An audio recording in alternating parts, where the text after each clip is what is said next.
Korem yang ada di wilayah kerja Kodam 2 Sriwijaya, yakni Garuda Hitam Lampung dan Garuda Emas Bengkulu, akan pisah dan akan mendirikan Kodam sendiri di Lampung yang rencananya dilakukan pada tahun ini.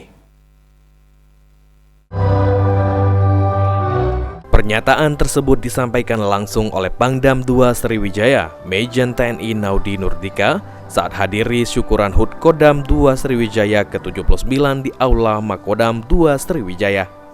Menurut Pangdam, pemisahan Korem Garuda Hitam dan Garuda Emas dari Kodam 2 Sriwijaya sebagai bentuk peningkatan dan mewujudkan program ketahanan pangan serta asta-cita dari Presiden Prabowo Subianto. Selanjutnya, untuk memperkuat Kodam baru yang menaungi Korem Garuda Hitam dan Garuda Emas akan juga dibentuk 9 batalion. Mengimbangi itu atau untuk membangun satuan jajarannya, juga kita akan membangun 9 batalion, pembangunan teritorial pembangunan, BTP, Batalion Teritorial Pembangunan. Sementara itu, di usianya yang sudah ke-79, Kodam 2 Sriwijaya telah melakukan sejumlah program unggulan Angkatan Darat, di antaranya Manunggal Air, pembangunan RTLH, serta merenovasi rumah prajurit Kodam 2 Sriwijaya.